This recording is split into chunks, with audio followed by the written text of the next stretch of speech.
Hola, estoy muy contenta de que esta es la tercera parte del estudio de Mateo y si tú estás viendo este video significa que ya viste la primera y la segunda parte. Entonces me da mucho gusto porque significa que somos varias personas las que tenemos hambre de conocer más de la palabra, de entenderla aún mejor y pues de estudiarla y profundizar en lo que dice. Este estudio va a abarcar desde el capítulo 15 hasta el 21, otros 7 capítulos, y la verdad es que lo terminé hace poquito de estudiar, entonces lo traigo bien fresco y estoy bien emocionada, y también estoy emocionada por la cuarta parte porque también va a estar muy interesante. Vamos a estar viendo datos sobre el fin del mundo, la crucifixión de Jesús, la resurrección y las últimas instrucciones que dejó a sus discípulos aquí en la tierra antes de partir al cielo. Y va a estar muy padre, pero bueno, vamos por orden, obviamente. Si tienes alguna duda o sugerencia, puedes hacerlo comentando en este video. Y bueno, vamos a empezar con este estudio. Nos quedamos en el capítulo 14, terminando el capítulo 14. Y vamos a empezar con el capítulo 15. Acuérdate que puedes traer una libreta donde anotar. Puedes usar una hoja, un lápiz o tu celular para escribir cosas importantes de las que Dios te hable. Te recomiendo leerlo antes de ver este video porque no estamos haciendo verso por verso, y también te recuerdo que yo estoy usando la Biblia NTV porque uso un lenguaje actual y muy fácil de entender. Entonces vamos al capítulo número 15, que se llama Jesús enseña acerca de la pureza interior. Y la enseñanza principal de este capítulo se encuentra en el versículo 11, que dice: lo que entra por la boca no es lo que contamina. Ustedes se contaminan por las palabras que salen de la boca. Para darte un poquito de contexto, están los fariseos y los maestros de la ley religiosa preguntándole a Jesús por qué sus discípulos no se lavaban las manos antes de comer. Y todo esto tiene que ver con la ley que fue dada a Moisés para los judíos. Te recuerdo que Mateo, el Evangelio de Mateo, fue escrito específicamente para los judíos. Entonces muchas de las cosas que resaltan en este Evangelio tienen que ver con el pueblo de Israel, con la ley que ellos seguían, con las formas de pensar y todo eso. Entonces es bueno saberlo porque nos ayuda a entender un poquito más el contexto de por qué se dijeron algunas cosas y todo eso. Entonces estos fariseos estaban preguntándole a Jesús porque siempre los fariseos querían ver cómo podían tenderle una trampa a Jesús, que dijera algo que lo pudieran poner en contra, que lo pudieran arrestar o algo así. Entonces siempre le tendrían una trampa con sus preguntas. Entonces Jesús les dice, no importa, o sea, ustedes están tan enfocados en cumplir la ley y en lavarse las manos, y es como todo de aquí afuera, pero su corazón ¿cómo está? Por eso les dice, no es lo que entra por la boca, sino lo que sale. Y no sé si se acuerdan que en la primera parte vimos que una de las bienaventuranzas que Jesús dijo fue: bienaventurados o dichosos los de corazón puro, porque ellos verán a Dios. Entonces, cuando nosotros tenemos un corazón puro, lo reflejamos con nuestras palabras, con nuestras acciones, con nuestros pensamientos. Pero si nuestro corazón está contaminado por amarguras y rencores y resentimientos, bueno, eso lo vamos a reflejar también. Ahora, ¿qué puede salir de la boca? Principalmente palabras, y las palabras son muy importantes porque tus palabras pueden construir o tus palabras pueden destruir. Nosotros vemos como en Génesis Dios usó sus palabras y construyó el universo y nos hizo a su imagen y semejanza. No significa que por meras palabras vamos a decir algo y va a aparecer aquí, pero nuestra boca tiene poder en las cosas que declaramos, en las cosas que decimos, cuando bendecimos o cuando maldecimos a alguien. Entonces, por eso Jesús dice, es importante que cheques la condición de tu corazón para saber si tus palabras bendicen o maldicen. Y cuando tus palabras no son palabras de bendición, es porque hay algo que está aquí adentro que está mal, y que eso es lo que tenemos que fijarnos realmente. Ahora, en el versículo 19... estos son los ejemplos. Dice, pues del corazón salen los malos pensamientos, el asesinato, el adulterio, toda la inmoralidad sexual, el robo, la mentira y la calumnia. Esas cosas son las que contaminan. O sea, esas cosas son las que verdaderamente contaminan la vida de las personas. Entonces, preocupémonos por no contaminar nuestro corazón, por deshacernos de las cosas que nos dañan, que nos amargan, y procuremos siempre expresarnos de la mejor manera y expresar nuestro corazón de la mayor bendición posible. Luego sigue la historia de la fe de una mujer gentil en el versículo 21. Esta historia, acuérdate que el mundo en ese entonces y ahora también se podría decir que se dividía en dos tipos de personas, judío o gentil. Si no eras judío, eras gentil.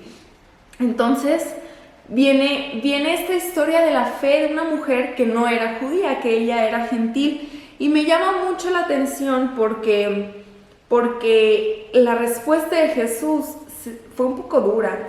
Vamos a leer un poco. Dice que llega la mujer, se le acerca y dice: ten misericordia de mí, oh Señor, hijo de David, pues mi hija está poseída por un demonio que la atormenta terriblemente. Y la respuesta de Jesús es: Jesús no le contestó ni una palabra. Entonces sus discípulos le pidieron que le despidiera. Dile que se vaya, nos está molestando con sus súplicas. Entonces Jesús le dijo a la mujer: fui enviado para ayudar solamente a las ovejas perdidas de Dios, el pueblo de Israel. Esto creo que lo mencioné también en alguna de los videos pasados, para decirte que primeramente Jesús fue enviado a los judíos. Por eso es tan importante en Mateo cómo viene la descendencia, y es una descendencia perfecta que viene de Abraham y que viene de David. Y por eso para los judíos ellos estaban esperando el Mesías, aunque cuando Jesús vino no lo recibieron como debería ser, porque cuando vieron que Jesús era una persona humilde, que no venía como rey, que no venía a liberarlos exactamente de la opresión de los romanos, como que se decepcionaron, por así decirlo. Entonces rechazaron a Jesús. Y aquí Jesús dice que Jesús salió de Galilea en el versículo 21, y esta es la primera vez que Jesús sale de Israel, y de cierta manera está abriéndole la puerta a los gentiles, pero parece contradictorio porque está saliendo de Galilea, dándole oportunidad a que otras personas no judías lo vean, pero luego viene esta mujer y como que parece que Jesús no le está haciendo mucho caso. Y incluso ella no tiene derecho a llamarle hijo de David porque ella no era judía. Eso era un título que se le daba, que los judíos le daban a Jesús. Entonces Jesús muestra la prioridad de que él venía a los judíos, y esto es importante porque como este libro fue escrito para los judíos, Mateo quería que ellos vieran que Jesús venía para ellos principalmente. Por eso él lo resalta de esta manera. Pero me gusta ver esta historia como si Jesús estuviera sacando la fe de esta mujer, porque finalmente Él es Dios y Él sabía la respuesta y el resultado final de esta historia. Entonces me gusta pensar como si Jesús estuviera escarbando su fe, sacando lo mejor de su fe y poniendo un ejemplo de cómo esta mujer, a pesar de que no se le hizo el milagro inmediatamente, tuvo fe y siguió pidiéndole a Jesús. Y el contraste de la gente que es judía y que no creía en Jesús en ese momento. Entonces este era un ejemplo para los judíos. Después de esta historia viene la alimentación de los 4,000. Acuérdense que ya habíamos visto la alimentación de los 5,000 y viene otra alimentación de los 4,000. Y esta alimentación también me da como mucha, no sé, está muy chistoso cómo reaccionan los discípulos, porque dice Jesús en el versículo 32 del capítulo 15 que llama a sus discípulos y les dice: siento compasión por ellos, han estado aquí conmigo durante 3 días y no les queda nada para comer, no quiero despedirlos con hambre, no sea que desmayen por el camino. Y la respuesta de los discípulos fue: ¿dónde conseguiríamos comida suficiente aquí en el desierto para semejante multitud? O sea, acababan de presenciar una alimentación para alrededor de 15,000 personas, y Jesús había hecho ese milagro frente a sus ojos, y ahorita estaban en una multitud un poco menor y estaban preguntándose exactamente lo mismo. Parecía que no habían entendido que Jesús podía darles de comer. Entonces nos muestra que ellos eran como de lento aprendizaje, pero me gusta ver estos detalles de los discípulos porque vemos cómo poco a poco, incluso aunque ellos estaban muy cerca de Jesús, ellos fueron entendiendo poco a poco. Y a veces así es nuestra fe, o sea, a veces podemos presenciar cosas impresionantes y al día siguiente se cuenta que se nos olvidó que Dios hizo aquello, hizo el otro y sanó, hizo milagros en nuestras vidas y nos concedió lo que habíamos estado orando, y nos cuenta que se nos olvida y volvemos a presentarnos ante una situación de dificultad y estamos así como que, ¿y ahora qué? Y es así como que tenemos que recordar lo que ya vimos, porque Dios es el mismo ayer, hoy y siempre. Entonces Jesús termina por también alimentar a estas personas y esos me gusta ver cómo estaban los discípulos en su proceso de la fe. Vamos al capítulo 16, que empieza diciendo: los líderes demandan una señal milagrosa. Ahora, en este capítulo vamos a ver 3 perspectivas diferentes acerca de quién era Jesús para esas personas en esos tiempos. Por ejemplo, primero dice que se le acercan los fariseos y saduceos para ponerlo a prueba, exigiéndole que les demostrara una señal milagrosa para demostrar su autoridad. Ese es el primer grupo de personas. Este grupo creía que Jesús era un impostor, que no era verdad, que él no era el Hijo de Dios, que él no era el Mesías. Entonces todo el tiempo querían probarlo para ponerlo para que Jesús cometiera un error y pudieran arrestarlo. Ahora, el segundo grupo de personas se encuentra en el versículo, en el versículo 13, ¿ok? Dice: cuando Jesús llegó a la región de Cesarea, les preguntó a sus discípulos: ¿quién dice la gente que es el Hijo del Hombre? ¿Ok? Entonces dice, bueno, contestaron, algunos dicen que eres Juan el Bautista, otros dicen que eres Elías y otros dicen que Jeremías o algún profeta. Entonces, este es el segundo grupo y esto es el grupo de la multitud. Ellos tenían una confusión acerca de quién era Jesús. O sea, ellos creían que era un profeta. O sea, Juan el Bautista fue un gran profeta, Elías también, Jeremías era el profeta llorón porque sufrió mucho durante su vida. Entonces como que están viendo a Jesús así como que sí, eres un profeta de Dios, pero no eres el Mesías. Entonces mucha gente veía a Jesús así, veía a Jesús como wow, eres un gran maestro y wow, te respeto y te admiro, pero no sirve de nada porque ellos no creían que era realmente el Hijo de Dios. Ese es el segundo grupo de personas. Y el tercer grupo es cuando Jesús les pregunta: ¿y ustedes quién dicen que soy?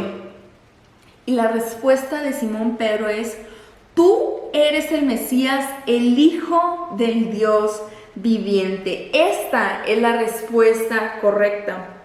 Tú eres quien hemos estado esperando por años. Tú eres del quien se habló en las profecías. Tú eres de quien se habló en el Antiguo Testamento. Tú eres. Y Jesús le dice: bendito eres, Simón, hijo de Juan, porque mi Padre que está en el cielo te lo ha revelado. Esto es algo que probablemente no podamos entender solamente con nuestra mente humana, sino que es algo que se nos revela espiritualmente, el creer que Dios realmente envió a su Hijo para morir por nosotros y ser el Mesías, nuestro Señor y nuestro Salvador. Esto es algo que se requiere no una lógica humana, sino una revelación espiritual.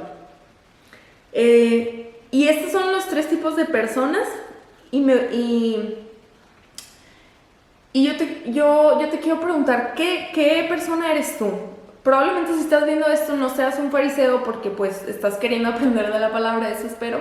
Pero probablemente tú crees que Jesús fue un buena onda, un maestro muy padre, o crees que sí es Dios, pero pues tranqui, o sea, es el Hijo de Dios. ¿O estás viendo realmente a Jesús como el Hijo de Dios, como el Mesías, como el Hijo del Dios viviente, como el que has estado esperando, como tu Salvador? O sea, es diferente. O sea, es diferente ver a Jesús así como Dios y como Diosito tal vez, y como el que de repente le puedo rezar o le puedo pedir algo, puedo orar, o de verdad crees que es tu Salvador y que es el Hijo de Dios y es el que te va a salvar por la eternidad. O sea, ¿dónde estás parado tú? ¿En cuál de estos tres tipos de perspectivas estás viendo a Jesús? Ahora, aquí hay una cosa que Jesús le dice a Pedro que es muy, muy importante y quiero tener mucho cuidado porque esto es una base fundamental de la iglesia, porque dice en el versículo 18, ahora te digo que tú eres Pedro, que significa roca, y sobre esta roca edificaré mi iglesia. Esta es la confesión de Pedro, es la confesión por la cual la iglesia de hoy se construye. Ahora, tienes que saber que Jesucristo es la piedra angular, no Pedro. Pedro es una roca, o en otras versiones dice que es como piedrita, o sea, no es la piedra angular. La piedra angular es la piedra base para cualquier construcción, y eso lo leemos en Efesios 2:20, que dice que Jesús es la piedra angular. Ahora, Jesús es la piedra angular, y sobre Jesús nosotros construimos la iglesia, no sobre Pedro, porque Pedro sigue siendo una persona. No podemos construir la iglesia sobre una persona, tenemos que construir la iglesia sobre Cristo. Pero dice Jesús, sobre esta roca. ¿Y cuál es la roca a la que Jesús se refiere? Es la confesión. La roca de la confesión de que Jesús es Hijo de Dios.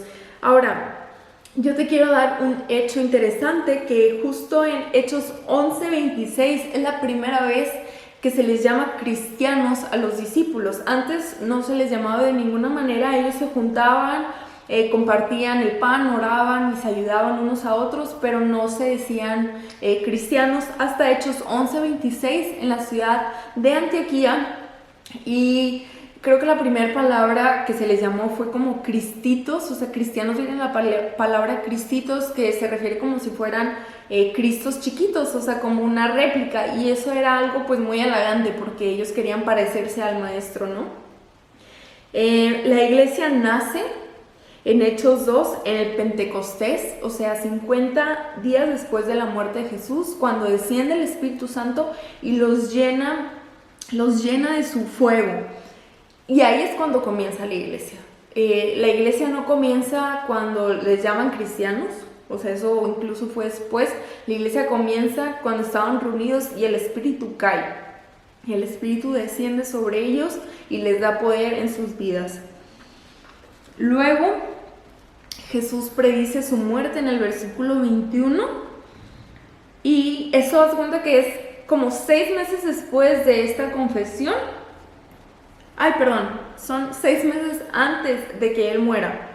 6 meses antes de su crucifixión, Jesús anuncia por primera vez su muerte, pero los discípulos como que no entendieron muy bien y no estaban muy listos, porque incluso la respuesta hacia esto de Pedro fue, en el versículo 22 dice, entonces Pedro lo llevó aparte y comenzó a reprenderlo por decir semejantes cosas. Dios nos libre, Señor, eso jamás te sucederá a ti. Y Jesús se dirigió a Pedro y le dijo, aléjate de mí, Satanás, representas una trampa peligrosa para mí. Ves las cosas solamente desde el punto de vista humano y no desde el punto de vista de Dios, ¿ok? Entonces Jesús anuncia 5 veces su muerte y esta es la primera.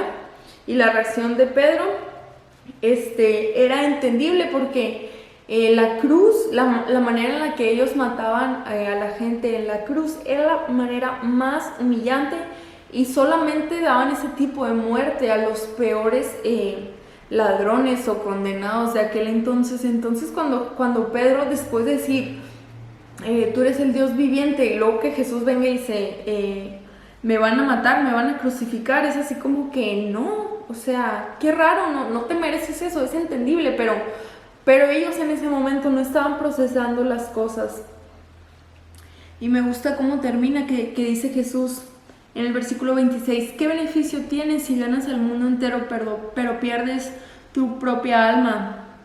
Ahora Jesús está diciendo, no te aferres a esta vida, no te aferres a esta vida porque viene una vida que es eterna. y esa es la que tienes que aferrarte. Mucha gente no sabe, pero Jesús va a regresar por segunda vez.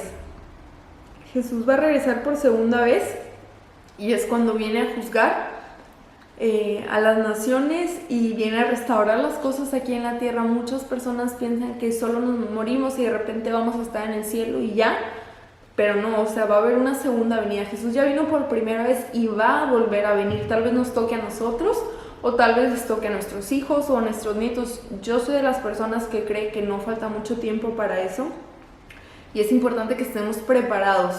En el siguiente estudio vamos a ver un poquito sobre los hechos del fin del mundo y del apocalipsis y todo eso, y vamos a ver cómo algunas de las profecías que Jesús dijo en ese entonces ya se han estado cumpliendo en estos años, y esas son las cosas que nos ayudan a nosotros a ver más o menos en qué tiempos estamos y cómo debemos reaccionar a esos tiempos. Ahora vamos al capítulo 17, que es la transfiguración. 6 días después de estos acontecimientos, Jesús tomó a Pedro y a los dos hermanos Santiago y Juan. Santiago también era llamado como Jacobo. Entonces, Jesús toma a estas 3 personas y este es su círculo íntimo. Los 12 discípulos eran sus seguidores y eran como sus amigos, pero más de los 12 eran estas 3 personas. Ahora, tú y yo podemos ser seguidores de Jesús como estos 12 discípulos, pero qué padre poder ser del círculo íntimo de Dios, poder acercarnos más a Él y estar más cerca de su corazón, de sus pensamientos y querer hacer más su voluntad y estar en intimidad con Él. Ahora, ¿por qué Jesús solamente escogió a estas 3 personas? Era para que ellos tuvieran una mayor comprensión y revelación de Cristo. Ellos habían visto a Cristo sanar a muchos enfermos, sacar demonios, dar la vista, los oídos y todo eso. Ellos habían visto, habían presenciado muchas cosas, pero esta transfiguración les cambió completamente la vida porque llegaron a ver la divinidad de Cristo, o sea, 100% hombre, 100% Dios. Entonces fue un cambio dramático de aspecto. Si leemos en el versículo 2, dice: mientras los hombres observaban, la apariencia de Jesús se transformó a tal punto que la cara le brillaba como el sol y su ropa se volvió tan blanca como la luz. O sea, esto fue un cambio dramático. No fue como que empezó a brillar tantito, no, realmente le brillaba como el sol. Incluso dice que ellos se postraron. Ahorita les voy a decir eso. Ahora, esto es muy importante porque más adelante ellos van a empezar a vivir persecuciones y todo eso. Entonces la transfiguración fue algo que los afirmó en la fe y les dio seguridad para los tiempos difíciles. En el versículo 5 dice: no había terminado de hablar cuando una nube brillante los cubrió y desde la nube una voz dijo: este es mi Hijo muy amado, quien me da gran gozo. Escúchenlo a Él. Es la voz de Dios. Y los discípulos estaban aterrados y cayeron rostro a tierra. O sea, hubo un gran temor, pero el temor bueno, porque acuérdense que el temor de Dios es el principio de la sabiduría. Ellos escucharon la voz de Dios, su reacción fue caer rostro en tierra. Entonces dice que Jesús se le acerca en el versículo 7 y los tocó, les dice: levántense y no tengan miedo. Me encanta la respuesta de Jesús porque parece una justificación como lo hace hoy en nuestras vidas. O sea, llega Jesús y aunque nosotros reconocemos que Dios es demasiado santo y que nosotros estamos en una condición de pecado, aunque intentemos no pecar, necesitamos que Jesús nos toque nuestra vida. Y no solamente eso, sino que nos dé la confianza y que nos diga: no teman. O sea, porque a pesar de la condición en la que tú estés hoy, Jesús te cubre, Jesús nos cubre con su gracia y nos da esa confianza en la que podemos acercarnos a Dios y pedirle y orar y estar con Él y estar en intimidad. Después de esto, Jesús sana a un endemoniado en el versículo 14. Y vamos a ver un contraste, porque están estos 3 discípulos arriba con Jesús viendo la transfiguración y volviéndose locos, y luego, locos en el buen sentido, y luego bajan y están los otros discípulos y están batallando porque no pueden sacar el demonio de un joven. Entonces se le acerca un señor y en el versículo 15 le dice: Señor, ten misericordia de mi hijo, le dan ataques y sufre terriblemente, a menudo cae al fuego o al agua, así que lo llevé a tus discípulos y no pudieron sanarlo. O sea, imagínate, están los discípulos presenciando esto acá arriba y acá abajo, entre 9 no pueden sanar a este endemoniado. Entonces es un contraste bien fuerte. O sea, todavía había discípulos incrédulos o con poca fe. Entonces Jesús ya les había dado autoridad para que ellos fueran, para que ellos sanaran, para que ellos expulsaran demonios y hablaran de la palabra, y ellos todavía no habían tenido este proceso dentro de ellos y se tardaron en agarrar la onda.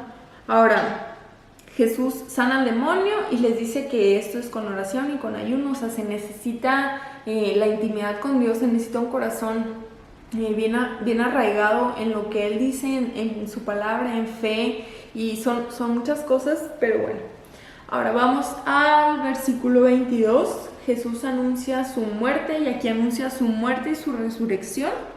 Dice: el Hijo del Hombre será traicionado y entregado en manos de sus enemigos. Lo matarán, pero al tercer día se levantará de los muertos. Ahora, la reacción de los discípulos otra vez. Y bueno, voy a estar mencionando mucho a los discípulos porque es importante ver cómo ellos reaccionaron y como que examinarnos a nosotros mismos, cómo somos nosotros y en qué posición estamos. Y dice que los discípulos se llenaron de profundo dolor. O sea, ellos no vieron que Jesús iba a resucitar también, solamente vieron que iba a morir. Entonces se entristecieron por eso. Después de esto viene el pago de impuestos del templo. Ahora, ellos tenían que pagar impuestos al templo, y aunque Jesús estaba exento, pues porque Jesús es Dios, Él como quiera decide obedecer esta ley humana, y lo hace para enseñarle una gran lección a Pedro, porque Pedro fue el que se acerca. A Pedro se le acercan y le preguntan: ¿tu maestro no paga el impuesto? Y Pedro les contesta: sí lo paga. Ahora escucha cómo le dice a Jesús. Dice: muy bien, entonces los ciudadanos que han... no le dice: sin embargo, no queremos que se ofendan. O sea, él dice: voy a pagar los impuestos porque no quiero que se ofendan. Así que desciende al lago y echa el anzuelo, abre la boca del primer pez que saques y ahí encontrarás una gran moneda de plata. Tómala y paga mi impuesto y el tuyo. Ahora, nosotros tenemos obligaciones y responsabilidades en la vida. Y está bien que busquemos a Dios para que Él nos provea y para que Él provea lo que necesitamos en cuanto al trabajo y nuestras necesidades. Pero me gusta que Jesús le enseña a trabajar. Jesús le dice: ve y pesca. O sea, no es como que se lo saca y se lo da en la mano, sino que le dice: ve y pesca y vas a encontrar. Entonces son como estas dos partes en donde nosotros tenemos que hacer nuestra parte y Dios va a hacer la suya. Es una lección súper práctica y creo que esto se aplica a nuestras vidas hoy en día. En el capítulo 18 habla de el más importante en el reino. ¿Quién es el mayor? Y bueno, esta es otra de las paradojas del reino de los cielos. Acuérdense que ya vimos que Jesús nos enseña: ama a tus enemigos, ora por quienes te persiguen, pierde tu vida para hallarla, humíllate para ser grande. Esta es la siguiente lección. Ellos estaban preguntándote: ¿quién es el más importante en el reino de los cielos? Yo creo que ellos todavía tenían la mirada en cosas aquí de la tierra. Entonces Jesús desvía el tema de su pregunta. O sea, que su pregunta hablaba de las posiciones en el cielo: quién va a ser primer lugar, segundo lugar, tercer lugar. Y Jesús está desviando ese tema y les responde con un tema más importante, que es la entrada al cielo. Les dice en el versículo 2: les digo la verdad, a menos que se aparten de sus pecados y se vuelvan como niños, nunca entrarán en el reino del cielo. Cuando Jesús dice que se vuelvan como niños, está refiriéndose como a volver a nacer, y esto lo vemos un poquito más en el Evangelio de Juan. En el Evangelio de Juan, capítulo 3, más o menos por el versículo 3, que le está diciendo Nicodemo. Nicodemo dice: ¿cómo puedo hacer para tener vida eterna? Y Jesús le dice: tienes que volver a nacer. Nicodemo: ¿cómo? O sea, ¿me tengo que volver a meter al vientre de mi madre? Y Jesús le dice, no, o sea, no es un nacimiento físico, sino un nacimiento espiritual donde Dios viene, limpia tu vida y te hace una nueva criatura. Entonces por eso Jesús aquí dice, tienen que ser como niños, o sea, tienen que volver a nacer. Les está dando una lección más importante. No se trata de posesiones, sino se trata de heredar la vida eterna. El versículo número 6 dice, pero si hacen que uno de estos pequeños que confíen en mí caiga en pecado, sería mejor para ustedes que se aten una gran piedra de molino alrededor del cuello y se ahoguen en las profundidades del mar. Esta es una advertencia muy clara para aquellos quienes hacen caer a otros en pecado. Entonces tenemos que ser muy cuidadosos en la forma en la que tratamos a otros creyentes y a las demás personas. Ahora viene la historia de la oveja perdida. Y esta historia, esta parábola es una enseñanza acerca de que Jesús viene a salvar lo perdido. Dice que si un hombre tiene 100 ovejas y una de ellas se extravía, ¿qué hará? ¿No dejará las otras 99 en las colinas y saldrá a buscar la perdida? O sea, eso es lo que Jesús vino a hacer. Él dejó los cielos por venir a buscar a nosotros, que somos las ovejas perdidas. Porque la oveja perdida es su prioridad. Entonces Jesús está ilustrándose a sí mismo. Dice, si la encuentra, les digo la verdad, se alegrarán más por esa que por las 99 que no se extraviaron. Luego viene la enseñanza de perdonar. Y aquí empieza, a partir de este versículo, empieza a hablar del perdón. Estamos en el capítulo 18.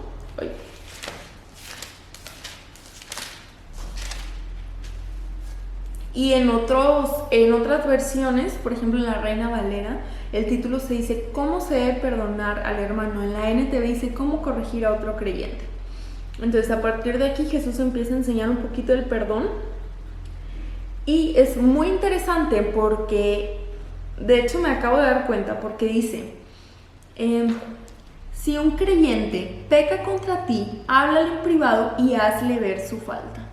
Si te escucha y confiesa el pecado, has recuperado a esa persona.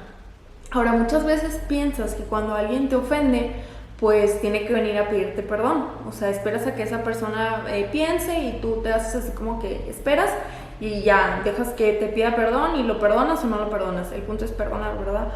Pero aquí la enseñanza de Jesús es que si alguien te ofende, tú vayas y hables con esa persona. En otras versiones dice, ve y repréndele. Ahora, esta palabra de reprender es como de hacerle ver su error, de regañarlo, por así decirlo, pero no con un sentido así como de aplastarlo, sino como un sentido de querer arreglar las cosas. Y aquí también Jesús nos enseña acerca del liderazgo. Un paréntesis en esto, Jesús es el líder más grande de la historia y creo que nosotros como cristianos deberíamos esforzarnos por ser líderes y por guiar a otros a Cristo. Y Jesús en esto, en perdonar a los demás, nos enseña una base importante del liderazgo y del cristianismo, que es cómo manejar los conflictos con otras personas. Primero que nada, si alguien te ofendió, tú ve y busca a esa persona. Ve y busca, hazle ver tu forma de ver las cosas y lo que a ti te dolió, pero para buscar la paz, no para pelearse más, no para hacer que las cosas se hagan peor, sino mejor, busca mejorar la situación. Y obviamente esto se hace en amor. Y luego dice que si te oyen, bueno, pues has ganado a tu hermano, está bien, pero si no te hace caso, toma uno o dos más contigo, o sea, como testigos, y vuelve a hablarle para que los 2 o 3 testigos puedan confirmar todo lo que digas. Otra vez, o sea, si alguien te ofende, no esperes a que esa persona venga contigo, sino tú ve y acércate. Obviamente esto es más difícil porque cuesta trabajo y cuesta el orgullo, pero es una enseñanza que nos va a traer libertad, porque cuando nosotros le damos espacio a Dios para que sane y para que arregle nuestros conflictos, Él hace de verdad milagros en nosotros. Y bueno, dice que termina diciendo, también les digo lo siguiente, si 2 de ustedes se ponen de acuerdo aquí en la tierra con respecto a cualquier cosa que pidan, mi Padre que está en el cielo la harán. En otras versiones dice que si se reúnen en mi nombre, y esto es muy importante porque no significa que si tú te juntas con una persona a orar por algo que se te ocurrió, va a suceder, sino que cuando te reúnes en su nombre, o sea, que pides bajo su voluntad y pides como algo que Jesús pediría, entonces esas cosas pueden suceder. Vamos a ver la historia del deudor que no perdona en el versículo 21.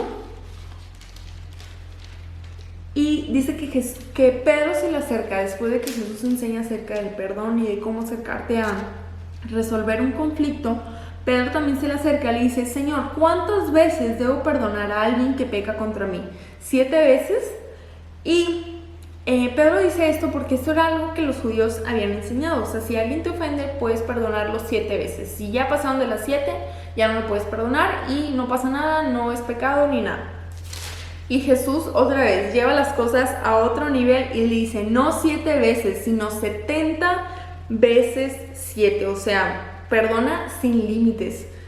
Como que a veces creemos así como que, ay, ya nos hizo la misma varias veces, ya, hasta aquí llegué. Pero no, Jesús nos enseña a ir mucho más allá. O sea, perdona y perdona y perdona sin límites, porque esa es la vida de un creyente. O sea, si Dios nos perdona a nosotros, que nosotros no vamos a perdonar a los demás. Y junto con esto, Jesús hace una enseñanza acerca de un rey. Y bueno, si ya lo leyeron, es un rey que dice que se va a poner a cuentas con los siervos que le habían pedido prestado dinero. Y va con uno que no tenía para pagarle. Entonces dijo, bueno, que lo vendan junto con su esposa y sus hijos y todo lo que posee. Pero el hombre cayó de rodillas ante su amo y le suplicó en el versículo 26: por favor, tenme paciencia y te lo pagaré todo. Entonces el amo sintió mucha lástima por él y lo liberó y le perdonó la deuda. O sea, ya ni siquiera le tenía que pagar. Y luego sale este hombre y se encuentra con alguien que a él le debía, pero mucho menos de lo que él debía. ¿Y qué hace?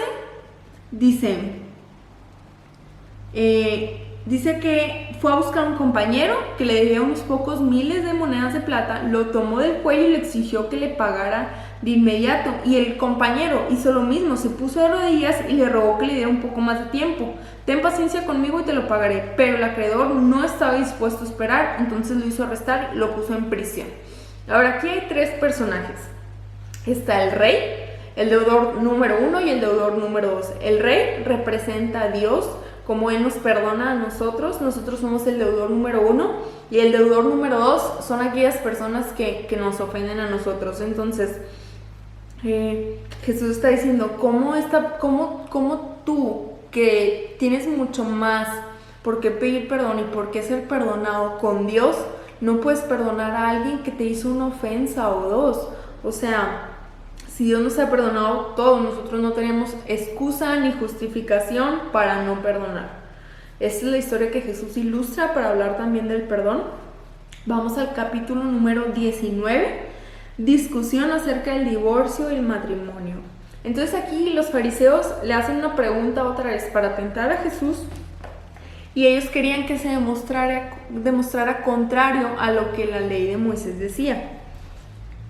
Dice en el versículo 3, unos fariseos se acercaron y trataron de tenderle una trampa. Otra de los fariseos: ¿se permite que un hombre se divorcie de su esposa por cualquier motivo?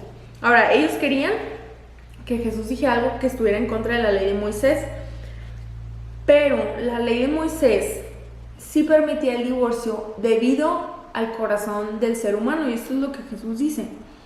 ¿No han leído las escrituras? Ahí está escrito que desde el principio Dios hizo al hombre y la mujer. Esto explica por qué el hombre deja a su padre y a su madre y se une a su esposa y los dos se convierten en uno solo. Y lo dice, porque dice Moisés en la ley que un hombre podría darle a su esposa un aviso de divorcio por escrito y despedirla. Y Jesús contesta, Moisés permitió el divorcio solo como una concesión ante la dureza del corazón de ustedes, pero no fue la intención original de Dios. Ahora, la ley que Dios le dio a Moisés era para protegerlos, para cuidar a la familia, para cuidar a la nación y para que vivieran en paz, pero tuvo que ser modificada debido a la dureza de sus corazones y debido a la consecuencia del pecado. El plan original de Dios es que el matrimonio funcione, y sigue siendo su plan. El matrimonio sí funciona porque no es un invento del hombre, sino es algo que Dios diseñó para que representara lo que es Cristo con su iglesia. Pero el divorcio es una consecuencia del pecado. Entonces, no es debido a que si Dios lo permite o no, pero es una consecuencia de nuestro pecado. Y bueno, vamos a ver ahora la historia del joven rico, del hombre rico, y me gusta mucho esta historia. Está en el versículo 16. Sí. Y mira cómo se le acerca a este hombre. Alguien se le acercó a Jesús con la siguiente pregunta: Maestro, ¿qué buena acción tengo que hacer para tener la vida eterna? Y quiero que pongamos atención en cómo pregunta esta persona. ¿Qué buena acción tengo que hacer para la vida eterna? O sea, este hombre todavía no había entendido que la vida eterna no se heredaba por buenas acciones. La vida eterna se hereda por la fe a través de Cristo. Entonces él llega y dice, ¿qué tengo que hacer? Y es así como que no has entendido nada. Y luego Jesús le responde, bueno, si deseas recibir la vida eterna, cumple los mandamientos. ¿Cuáles? Les preguntó. No cometas asesinato, no cometas adulterio, no robes, no des falso testimonio, honra a tu padre, a tu madre, ama a tu prójimo. Y él dice, he obedecido todos los mandamientos. ¿Qué más debo hacer? Aquí estás viendo a un hombre que todavía sentía que le faltaba algo. Él había cumplido todas las cosas, había tratado de ser recto, que esto es bueno, pero como que le faltaba algo y no había entendido que la vida eterna viene por fe y no por obras. Y en el Evangelio de Marcos, en el capítulo 10, vemos esta misma historia de otra perspectiva. Por eso les digo que cuando leemos la Biblia es bueno leerla toda, y estos evangelios, aunque son 4 personas diferentes, son 4 perspectivas que completan una misma historia, que es la de Cristo. Y me gusta cómo lo describe en Marcos 10, porque dice que Jesús le responde, dice, mirándolo con amor, y se los voy a leer, dice, entonces Jesús, mirándole, le amó. Jesús conocía la condición de su corazón y sabía su necesidad, y cuando Jesús le responde lo siguiente, no fue por mala onda ni por nada, sino era un amor que sentía por él, y le estaba respondiendo con lo que él tenía que hacer para poder sentirse completo. Dice, si deseas ser perfecto, que en esta ocasión perfecto se refiere como a completo, anda, vende todas tus posesiones y entrega el dinero a los pobres y tendrás tesoro en el cielo. Después, ven y sígueme.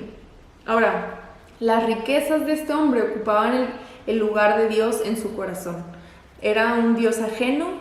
Él no estaba listo para dejar eso y poder seguir a Cristo, porque Jesús, o sea, el problema no eran las riquezas, no era que tenía mucho dinero, el problema es que las riquezas estaban muy arraigadas en su corazón y que él no podía dejarlas. Por eso dice que él, cuando el joven escuchó lo que Jesús le dijo, se fue triste porque tenía muchas posesiones, o sea, no pudo dejarlas. Al final de cuentas, la invitación para que él se sintiera completo de Jesús fue, ven y sígueme.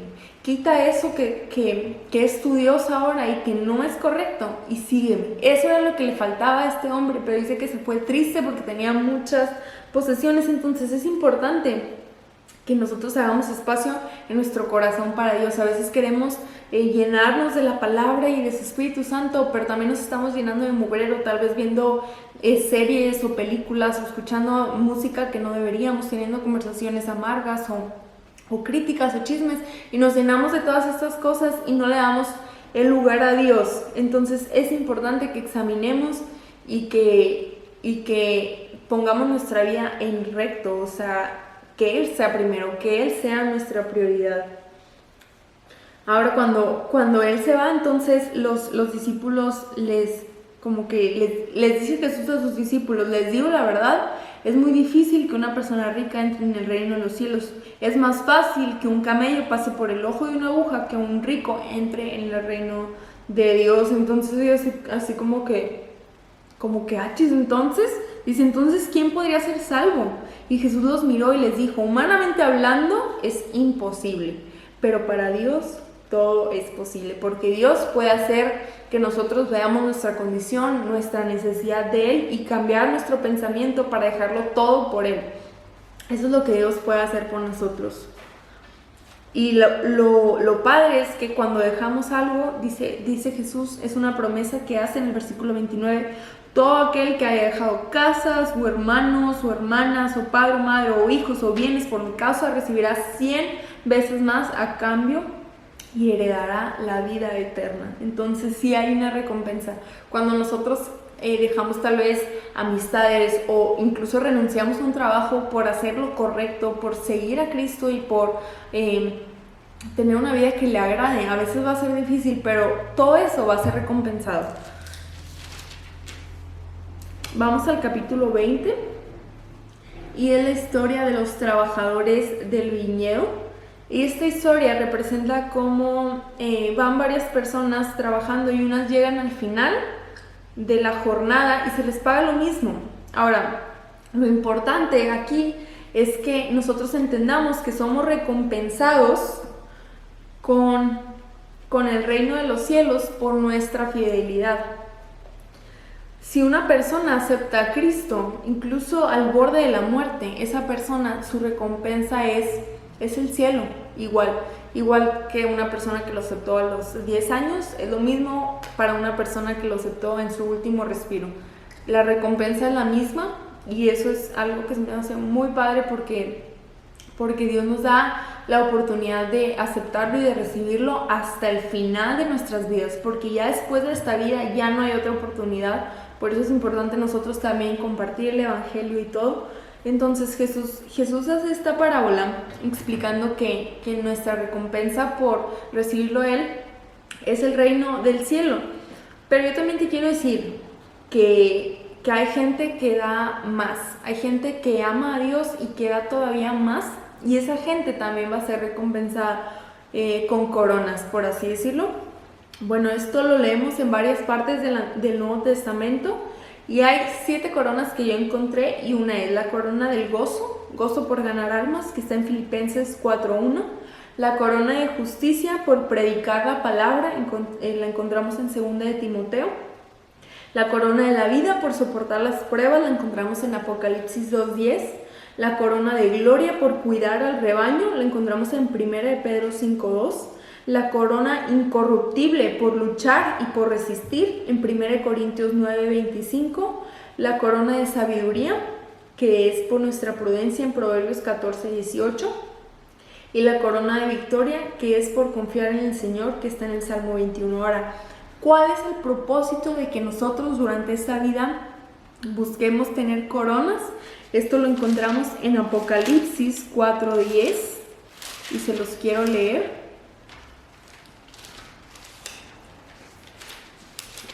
Dice: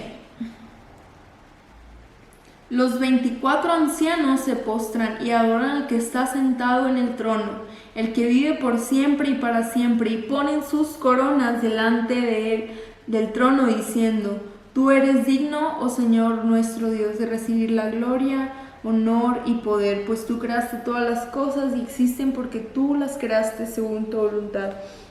Nuestras mismas coronas sirven de propósito para usarlas para adorarlo en el cielo. Entonces, si hay la recompensa para todos es el reino de los cielos, pero también la recompensa por vivir una vida constantemente que le agrade, por predicar el evangelio, por hacer la buena obra, por todo lo que hacemos para agradar a Dios. También va a haber una recompensa y también tenemos que buscar esa recompensa porque, pues bueno, eso es lo que al final, con eso vamos a adorar a Dios aquí en la tierra y también en el cielo. Luego Jesús, terminando esta historia, dice que predice otra vez su muerte en el versículo 17. Dice: mientras Jesús subía a Jerusalén. Ahora, Jesús murió en Jerusalén, y cuando vemos que Jesús durante todas estas historias, y Mateo lo dice, que Jesús se iba dirigiendo hacia Jerusalén, o sea, él se dirigía a su propia muerte por ti y por mí, o sea, nadie lo obligó, nadie lo llevó, él iba solo. Entonces, esto es importante porque ya se está acercando a su muerte, y habla acerca de el servicio a los demás. Esta es otra paradoja que vemos, que dice, para ser grande tienes que servir. El liderazgo de Jesús siempre se demostró en el servicio, Él siempre estuvo dispuesto a servir a otros. Entonces Jesús dice, el que quiera ser el primero entre ustedes deberá convertirse en esclavo. En otras versiones dice, deberá convertirse en siervo. Después de esto, 2 ciegos reciben la vista, que está en el versículo 29. Ahora, estos 2 ciegos estaban gritando y le decían, Señor, Hijo de David, ten compasión de nosotros. Y la multitud les gritaba, ¡cállense! Y ellos gritaban aún más fuerte, Señor, Hijo de David, ten compasión de nosotros. Y esta historia me gusta porque vemos a 2 personas con necesidad y la multitud callándolos. Y siento que muchas veces así estamos nosotros, o sea, nosotros queremos como que más de Dios y que Dios venga y que haga un milagro y el mundo parece que nos está callando y nos está aplastando y no quiere, pero ¿qué hacemos nosotros? ¿Cuál es nuestra reacción ante esas personas, ante cómo nos tratan? ¿Qué estamos haciendo? Y luego llega Jesús y les dice, ¿qué quieren que haga por ustedes? Aunque era evidente, es necesario preguntar porque ahí ellos reconocen su condición y la necesidad que tenían de que Jesús hiciera algo. Así termina el capítulo 20 y vamos al último capítulo, el número 21, y comienza con la entrada triunfal de Jesús. Ahora, Jesús entra por primera vez a Jerusalén y entra de la manera en la que nunca había entrado, porque normalmente entraba caminando así, normal, y esta vez dice que dijo en versículo 2, vayan a la aldea que está ahí y en cuanto entren verán una burra atada junto con su cría. Desaten a los 2 animales y tráiganmelos. Ahora Jesús entró en un asno, en una burra. Y sí demostraba su humildad, pero también demostraba que él venía en paz, porque el burro era considerado un animal pacífico, incluso los reyes lo cabalgaban, pero cuando querían... Y por ejemplo, el caballo era un animal de guerra, entonces él entra en un asno para demostrar su paz y también para ofrecerse a sí mismo como rey y que la gente lo reciba como rey. Dice aquí que la gente le puso palmas y les puso sus mantos y estaban alabando a Dios porque estaban reconociendo que Jesús venía como su rey. Ahora, algo importante de esto que vamos a ver en el siguiente estudio es que Jesús sí viene como rey, pero no de la manera en la que ellos esperaban. O sea, ellos esperaban a que fueran liberados del Imperio Romano, pero Jesús no viene exactamente a eso, o sea, Él viene a tratar los asuntos espirituales. Después de esto, comienza la purificación del templo, despeja el templo y dice, mi templo será llamado casa de oración, no lo contaminen, no lo conviertan, en una cueva de ladrones. Mucha gente usaban el templo para vender ahí cosas como sacrificios y así, para beneficiarse únicamente a ellos. Entonces Jesús los reprende y les dice, no, este es un lugar santo y aquí se usa para orar y para venir con Dios. Después de esto habla de la higuera. Jesús la maldice una higuera, y aquí Jesús nos enseña acerca de la oración y de la fe. Aunque es una historia así como que Jesús maldijo a la higuera y la higuera se secó, nos está enseñando a que nosotros podemos pedirle a Dios y Él lo va a hacer. Y obviamente no es como que le vas a pedir a Dios que seque un árbol nada más, porque si no vas a ir ahí maldiciendo, ¿verdad?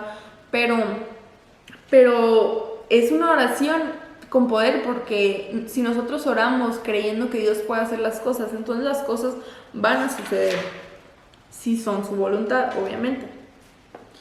Después, en el versículo 23, los fariseos desafían la autoridad de Jesús. Ahora, para este punto, aquí está aumentando mucho la tensión en contra de Jesús. O sea, ya no son solamente como que pruebitas o preguntándole así, sino ya llegan y les dicen, ¿con qué autoridad haces las cosas? O sea, ya no estás hablando de cosas chiquitas, sino ya están hablando de la autoridad, ya están poniendo en duda la autoridad de Dios. de Jesús en Dios. Perdón, ya están poniendo la autoridad de Cristo. Entonces aquí está aumentando la tensión y Jesús le responde. Jesús después responde con una parábola, y esta parábola es de los 2 hijos. Dice: un hombre con 2 hijos le dijo al mayor: hijo, ve a trabajar al viñedo hoy. El hijo le respondió: no iré. Pero más tarde cambió de idea y fue. Entonces el padre le dijo al otro hijo: ve tú. Y él dijo: sí, señor, iré. Pero no fue. Jesús usa esta parábola y es como un insulto para los jefes religiosos, pues porque al final dice: los corruptos, cobradores de impuestos y las prostitutas entrarán en el reino de Dios antes que ustedes. O sea, literalmente está poniendo a los cobradores de impuestos y a las prostitutas en un nivel arriba de los fariseos. Entonces ellos obviamente se enojaron y se hicieron más tensas las cosas, pero Jesús está diciendo como que ustedes siguen sin entender. O sea, hay gente que va arriba que ustedes porque ellos ya se arrepintieron, porque ellos ya se acercaron y ya pidieron perdón y ya se están acercando al reino de los cielos, y ustedes, aunque parecen muy santos, no están haciendo lo correcto, no están obedeciendo verdaderamente a Dios. Y luego utiliza otra parábola que es la palabra de los agricultores malvados, y esta es la última advertencia en contra a los judíos. Dice que era un hombre que plantó un viñedo y cuando quiso recoger lo de la cosecha, envió a unos agricultores, pero sus siervos lo golpearon y así, y luego envió a otros y así, hasta que envió a su hijo, y dijo: bueno, a él no le van a hacer.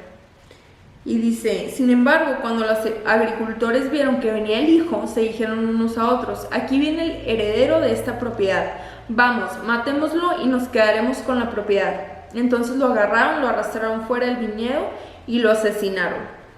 Entonces aquí todavía está aumentando más la tensión. Esta es la última advertencia en contra de los judíos, y aquí Jesús también utiliza esta parábola para abrirle las puertas a los que no son judíos. Como ya vimos que los judíos constantemente, no todos, pero muchos constantemente estuvieron rechazando a Jesús, ¿qué hace Jesús? ¿Sabes qué? ¿No quieres? Le abro la puerta a los demás. Dice, porque Jesús dice: les digo a ustedes, se les quitará el reino de Dios y se les dará a una nación que producirá el fruto esperado. ¿Y quién es esa nación? Todos los gentiles que aceptan a Cristo. Y bueno, lo último con lo que quiero cerrar este estudio es que Jesús dice: cualquiera que Jesús habla de la piedra de las escrituras. Dice: la piedra que los constructores rechazaron ahora se ha convertido en la piedra principal. Y en el versículo 44 dice: cualquiera que tropiece con esa piedra se hará pedazos, y la piedra aplastará a quien les caiga encima.